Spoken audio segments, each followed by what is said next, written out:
Hello everyone, welcome to easy academic solution. তো আশা করছি তোমরা সবাই ভালো আছো। তো আজকে আমরা আলোচনা করব তোমাদের ষষ্ঠ শ্রেণী ইংরেজি যে ষান্মাসিক মূল্যায়ন হবে সে মূল্যায়নের কী কী সিলেবাস বা নির্দেশনা আছে সেগুলো নিয়ে। তো তোমরা যারা নতুন আছো এবং এখন যারা এই চ্যানেলটিকে সাবস্ক্রাইব করনি অতি দ্রুত সাবস্ক্রাইব করে নাও, কারণ এই চ্যানেল তোমরা জানো যে জুলাই মাস থেকে তোমাদের পরীক্ষা শুরু হবে ষান্মাসিক মূল্যায়ন।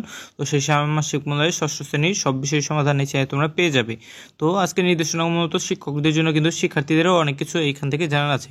তো চলো আমরা দেখে নিই এখান থেকে কোন কোন সিলেবাস দিয়ে আছে এবং কোন কোন বিষয়গুলো তোমাদের পরীক্ষার জন্য পড়তে হবে।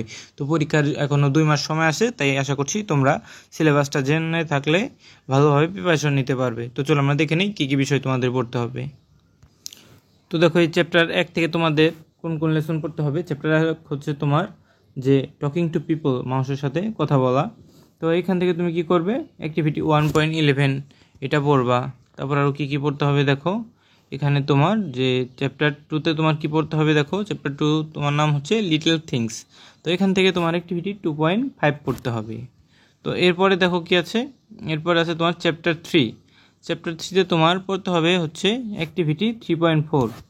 তো এখান থেকে এইটাই পড়লে হবে। তারপরে দেখো কি আছে তোমার পরবর্তীতে তোমার এই চ্যাপ্টার 3 থেকে আরও অ্যাক্টিভিটি 3.8ও পড়তে হবে গুরুত্ব সহকারে।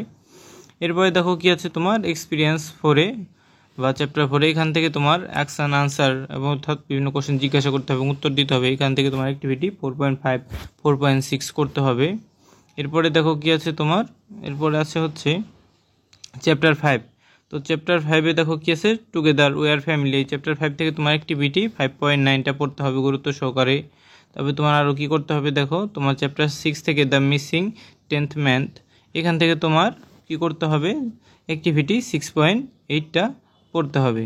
তো দেখো এর পরবর্তী চ্যাপ্টারের নাম হচ্ছে a day in the life of Meena, অর্থাৎ মিনায় একটি দিন।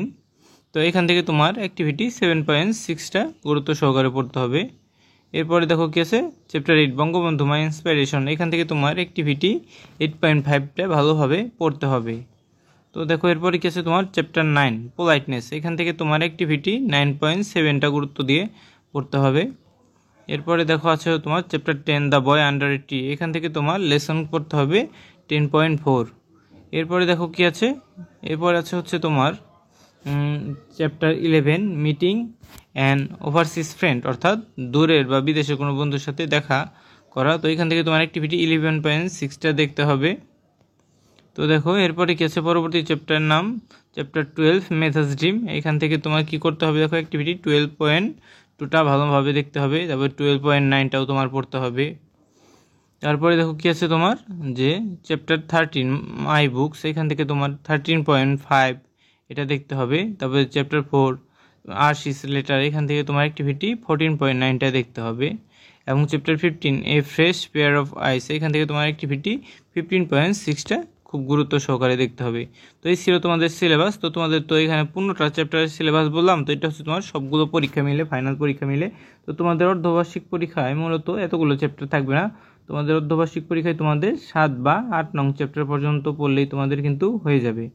তোমরা কি করবে যে 7 a day in the life of Meena এ পর্যন্ত পড়লেই কিন্তু তোমাদের হয়ে যাওয়ার কথা। তো আশা করছি তোমরা বুঝতে পেরেছো কী কী সিলেবাস। তো আজকে এই পর্যন্তই। তো এই ভিডিওটি ভালো লেগে থাকলে অবশ্যই ভিডিওতে লাইক এবং চ্যানেলটিকে সাবস্ক্রাইব করতে ভুলবে না। তো সবাইকে ধন্যবাদ জানিয়ে আজকে এখানেই শেষ করছি।